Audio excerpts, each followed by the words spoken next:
নমস্কার বন্ধুরা, সবাইকে মাই বেঙ্গলি লাইফস্টাইল পরিবারে অনেক ওয়েলকাম। তোমরা এর আগে দেখেছো যে আমি মায়াপুর গিয়েছিলাম। মায়াপুরের দুটো ব্লগ আমি তোমাদের সাথে আগেই শেয়ার করেছি।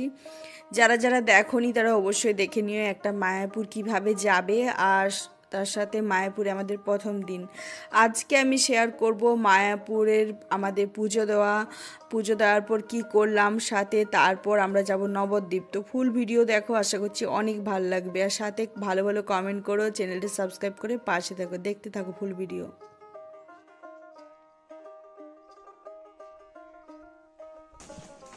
গুড মর্নিং সবাইকে। আর মন্দিরটা একটু দেখি তো, মন্দিরটা দেখো, মন্দির।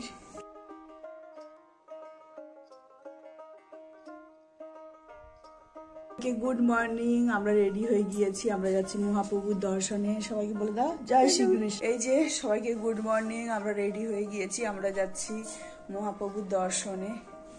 আর আজকে জাস্ট আমি লাল শাড়িটা পরেছি, দেখা যাচ্ছে লাল শাড়িটা। সকালে স্নান করে আমরা বেরিয়ে পড়েছি পুজো দেওয়ার উদ্দেশ্যে। তো প্রথম দিন এসে আমরা পুজো দিইনি, পরের দিন সকালে স্নান করে পুজো দেব। তো এই যে আমার শ্বশুর শাশুড়ি মা, ওনারা দাঁড়িয়ে একটা ভালো ভিডিও ছবি করেছি ওখানে। আর এখানে এই যে দেখতে পাচ্ছ মহিলা, এটাই হচ্ছে মেন মন্দির। এখানে ভেতরেই মানে প্রবেশ করে পুজো দিতে হয়, শ্রীকৃষ্ণদেবের দর্শন করতে হয়। ওখানে অনেক ঠাকুর রয়েছে, নরসিংহ, শ্রীকৃষ্ণ, তারপর আরও নানা রকম রাধারানী করে অনেক। তো আমরা এই যে দেখতে পাচ্ছ এই মানে ভবনটার সাথেই ওই মন্দিরটা। আর এখন আমরা সামনের দিকে এগিয়ে যাচ্ছি। আর এই যে জায়গাটা দেখতে পাচ্ছ, এটা হচ্ছে জুতো রাখার কাউন্টার। এখানে জুতো রাখা আর ওখানে মোবাইল একদম পাশেই আছে। এই জুতো রাখার মোবাইল মানে যে মন্দিরে পুজো দেবে তার থেকে একটু সামনে এগিয়ে এসেই এই জায়গাটা। তো আমাদের জুতো নেওয়া হয়ে গিয়েছে, আর মোবাইল ক্যামেরা যা ছিল সব জমা দিয়েছিলাম, নিয়ে নিয়েছি। এখন আমরা যাচ্ছি সকালে টিফিন করতে। তো তার আগে ভাবলাম যে সকাল সকাল একটু যে গোশালাটা আছে ওটা দেখে যাই, কারণ সন্ধ্যাবেলায় গোশালা বন্ধ থাকে, সকালে আর দুপুর টাইমেই যাওয়া যাবে। তো তারপর আমার শ্বশুর শাশুড়ি মা ওনারা হাঁটাহাঁটি করতে পারছিলেন না বেশি, তো সেই জন্য ভাবলাম ঠিক আছে আরও যখন আসবো তখন অবশ্যই ঘুরে যাব এই জায়গাটা। তো যার জন্য আমরা এখন চলে এসেছি গোবিন্দ রেস্টুরেন্ট। তো এখানে সকালে টিফিনটা করে আমরা যাব নবদ্বীপ। তো এই যে গোবিন্দ রেস্টুরেন্ট। জয় শ্রীকৃষ্ণ, আমরা একটু মায়াপুরে রয়েছি আর আজকে যাবো নবদ্বীপ। তো তার আগে সকালে পুজো দিয়েছি, প্রসাদ পেয়েছি। প্রসাদ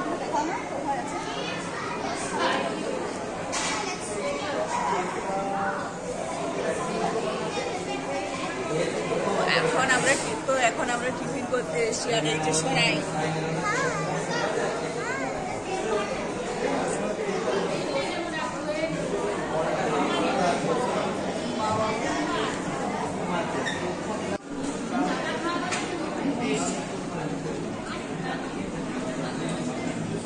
ছবিটা বলে দিন।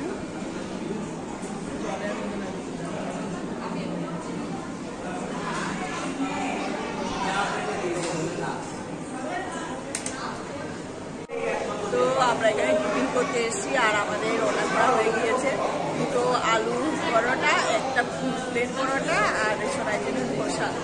আর এখন আমরা এখানে স্পেশাল চা খাচ্ছি। এই যে আমরা মশলা চা, দুধের সাথে মশলা, আর পুরো অনেক আওয়াজ হচ্ছে। সোনাই দেখো মা, সোনাইয়ের ঘুম পাচ্ছে, আর সোনাইয়ের জন্য চা নেওয়া হয়েছে। খাও, একটু খেয়ে দেখাও সোনাই। বাবু শ্রীকৃষ্ণদেবের পুজো দিয়ে লাগেজ নিয়ে আমরা এখন বেরিয়ে পড়েছি নবদ্বীপের উদ্দেশ্যে। আমরা দুদিনের ট্যুরে এসেছি, একদিন মায়াপুর একদিন নবদ্বীপ। তো আজকে যাব নবদ্বীপ।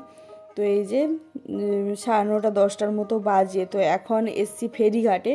তো ফেরিঘাটে যে নৌকাটা একটু আগে ছাড়লো ওটা যাচ্ছে নবদ্বীপ। আর এখন আমরা এই পরের নৌকাতে চেপেছি। দেখতে পাচ্ছ বাইরের পরিবেশটা অনেক সুন্দর লাগছে। সোনাই ওখানে দাঁড়িয়ে দাঁড়িয়ে দেখছে নৌকো থেকে, বেশ ভালো লাগছে। জলটা ফুলে ফেপে উঠেছে না, অনেক সুন্দর লাগছে। সবাই বাইরের পরিবেশ দেখছে, ভিডিও করছে। তো এখান থেকে বিভিন্ন রকম ঘাট রয়েছে। কৃষ্ণনগর, যারা কৃষ্ণনগর যাবে কৃষ্ণনগরের জন্য আলাদা ঘাট রয়েছে। তো আমরা আজকে নবদ্বীপে থাকবো। নবদ্বীপের বিভিন্ন রকম মন্দির, শ্রী চৈতন্যদেবের জন্মস্থান, নিম গাছ, আর ওখানে যা কিছু রয়েছে সব কিছু দেখবো, শেয়ার করব। আশা করছি তোমাদেরও অনেক ভালো লাগবে। ভালো লাগলে ভালো ভালো কমেন্ট করো, চ্যানেল সাবস্ক্রাইব করে পাশে থেকো। এই যে আমরা পৌঁছে গিয়েছি নবদ্বীপ ঘাটে। এখান থেকে নেমে আমরা যে বাজার, গরমের অবস্থা, আমরা নবদ্বীপ পৌঁছে গিয়েছি আর এখন এই গলিটাতে বসে আছি। সোনাইয়ের বাবা গিয়েছে রুম দেখতে আমাদের জন্য, লজ। আর এলে বলতে পারবো যে কীরকম কি আজকে রোদ গরম। আর এই সবাই এই যে কাউন্টার তাঁতি বাজার।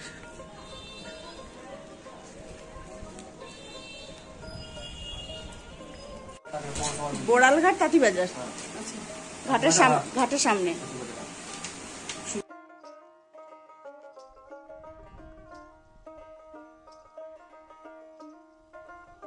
তো আমরা একদম ফেরিঘাটের সামনেই যে বাজারটা আছে ওখানে রুম বুক করা হয়েছে গেস্ট হাউসে। তো এখানে মানে থাকার ব্যবস্থা রয়েছে, কিন্তু এদের নিজস্ব কোনো খাওয়ার ব্যবস্থা নেই, বাইরে গিয়ে খেয়ে আসতে হবে। তো এই যে দেখতে পাচ্ছ নবদ্বীপ টাউনটা। তো নবদ্বীপ অনেকটা পুরানো বাজার, বেশ খুব একটা ভালো ভালো খাবার দোকান কিংবা থাকার জায়গা খুব একটা নেই। তো সেই জন্য সবাইকে ম্যানেজ করে থাকতে হবে। তো এখন আমরা এই যে লিফটে করে যাচ্ছি নিচে দুপুর টাইম আমরা যাব যে নবদ্বীপের ভ্রমণে। তো দুপুরে লাঞ্চ করার পর এখন 3:30 4টার সময় আমরা বেরিয়ে পড়েছি। এখান থেকে আমরা বেরিয়ে বাজারে টোটো করে পুরো নবদ্বীপটা ঘুরে দেখবো। 9টা-10টার মতো জায়গা রয়েছে ঘুরে দেখার মতো। আর নবদ্বীপের দুটো বিখ্যাত জিনিস, এক হচ্ছে নবদ্বীপের লাল দই বা ক্ষীর দই, সাথে এই তাঁতের শাড়ি। এখানে তাঁতের শাড়ির প্রচুর দোকান রয়েছে। তো এই যে তাঁতের শাড়ির এই একটা মানে বড় এটা মানে হল টাইপের, তো এটার উপরেই গেস্ট হাউসটা। তো এই যে আমরা বেরিয়ে পড়েছি আর এখন একটা মানে দর্শনীয় স্থানে এসেওছি। কিন্তু আজকের ব্লগে আমি তোমাদের সাথে এই ভিডিওগুলো শেয়ার করব না, পরের ব্লগে শেয়ার করব নবদ্বীপের বিভিন্ন দর্শনীয় স্থান। আজকে শুধুমাত্র তোমাদের একটু দেখিয়ে দিলাম। এখানে শ্রী চৈতন্যদেবের মা রয়েছেন, তো সেগুলো আমরা দেখবো আর তোমাদের সাথে পরের ব্লগে শেয়ারও করব। এই ব্লগে যদি আমি ভিডিওটা শেয়ার করি অনেক বড় হয়ে যাবে। তো পরের ব্লগে থাকবে নবদ্বীপ ভ্রমণ, সাথে নবদ্বীপের দর্শনীয় স্থান, নিমাইয়ের জন্মস্থান, সাথে আরও বিভিন্ন রকম মন্দির, স্বর্ণ গৌরাঙ্গ নিতাই গৌর, সোনার যে নিতাই গৌর। তো সব কিছু কেমন লাগলো ভিডিওটা অবশ্যই জানিও। ভালো লাগলে কমেন্ট করো, চ্যানেলটা সাবস্ক্রাইব করে পাশে থাকো।